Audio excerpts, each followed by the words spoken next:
What's going on? Welcome to Shred Gaming. Today we're going to talk about Project L and my predictions for the starting roster. Now this is going to be the first of a 4-part series in which each video I'm going to give 6 characters that I think are going to be a part of it. But I would like to know what you guys think, so please like, subscribe, comment down below, tell me about your predictions for the starting roster or who you like to see, who are you most excited about. This was a really fun video to put together. I'm really excited about this one. This is what I'm mostly looking forward to, so let's get after it.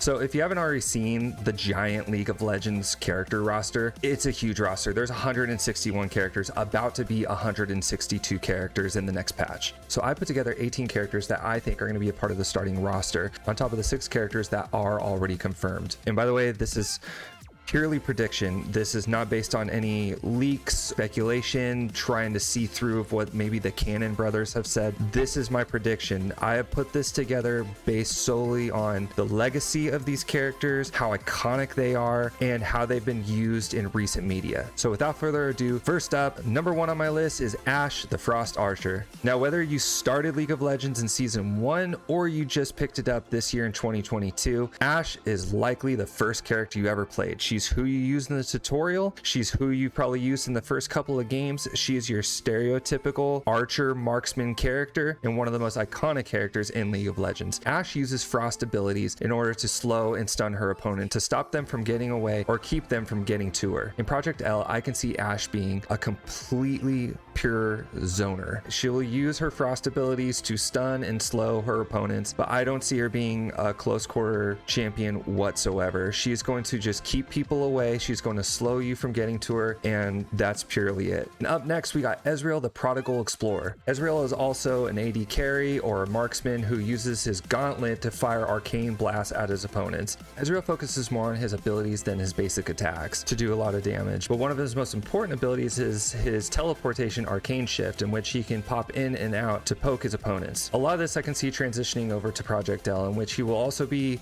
a zoner. However, I think he's going to be more of a mid and long range zoner, to where he can poke in and out using his shift in order to do damage that way. However, I can see him doing some close or mid-range attack using his arcane blasts to deal damage. And third on the list, we got Yasuo, the Unforgiven. Yasuo is your typical wandering samurai that uses his sword and his wind abilities to keep projectiles away and to do pop-ups and stuns so that he can dash in and deal heavy damage. This already sounds like a fighting game player. He can use his dash ability, sweeping blade, to get in and deal damage that way, and also he will be an anti-zoner using his wind wall to stop zoners from shooting projectiles at him. That way he can swoop in and do heavy combos for big damage. And having wind abilities, I can see him also being an aerial player, meaning he can pop up his opponent and do big combos in the air. And as most of you that have played against a Yasuo, he is one of the most annoying people to play against. His dash abilities and his wind wall are super annoying, not allowing you to get any damage off at all, and he scales super hard. I can see him being also an annoying person to play against in Project L, but I know for a fact Yasuo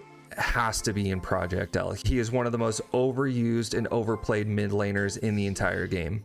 And fourth on the list, we got Missfortune, the Bounty Hunter. Missfortune is one of the most iconic characters in League of Legends. She's been around since Season 1. Everybody knows and loves your favorite pirate girl. A lot of her lore was fulfilled in the Ruin King. She cannot not be in a League of Legends game. But in League of Legends, she's a mid-range, dual-wielding shooter who utilizes her AoE ability, Make It Rain, to slow down and cause small amounts of damage and dealing massive damage with her basic attacks. She also has an AoE ultimate called Bullet Time, where she shoots basically a Kamehameha with a bunch of bullets. I could see Missfortune being a mid-range zoner, but also I can see her zoning will have to do a lot of AoE damage, such as the Make It Rain or the Bullet Barrage. And number 5 on the list, we got Leesin, the Blind Monk. Leesin is also a super iconic character. He's one of the most popular junglers in League of Legends. He's your typical blind martial artist who uses his senses to his advantage. He uses his Sonic Wave ability to get around super fast and to find his opponents and dash after his opponents. He is a heavy damage dealer and clears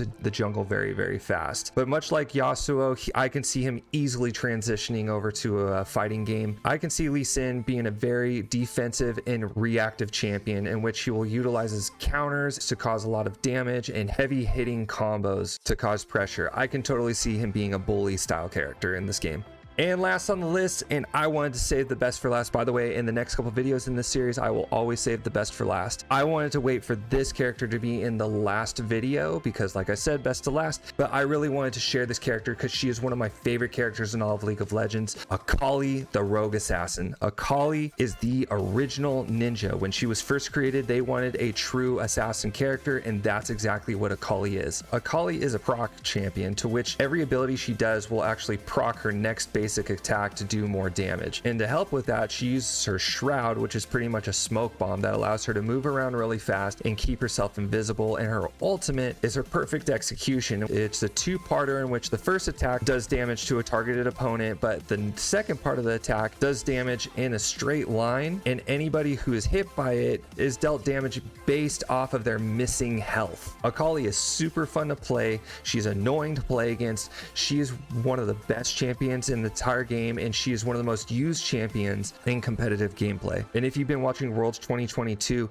I've seen her used so much. If you ever get a chance, watch some Faker videos or Professor Akali videos. She's amazing to play once you master her. And also, I think she's going to be widely used in projectl. I know for a fact she's going to be in this game. You cannot not put her in this game. I can see her being a close quarters champion that uses her abilities to close the gaps and to get in for huge high hitting combos, but also utilizes her skills as a means of hit and run and to play keep away. So just like she was in League of Legends, she's going to be a pure assassin character, and she's probably going to play that keep away style and wait for the opportune moment to close the gap and cause high damage. And that's all I got for today, guys. Thank you so much for watching. I appreciate you guys. Comment down below, tell me who you would love to see in this game. I would love to see a lot of these characters. Katarina has been confirmed, as we've seen on the screens in some of the videos that Riot Games has put out, and that's another character I'm looking forward to seeing. I main the mid lane. I always like to play assassin style champions or dash champions, so as you can see, Katarina, Akali are two characters that I'm very excited to see in this game. Again, thank you guys for watching. Until next time, shred out.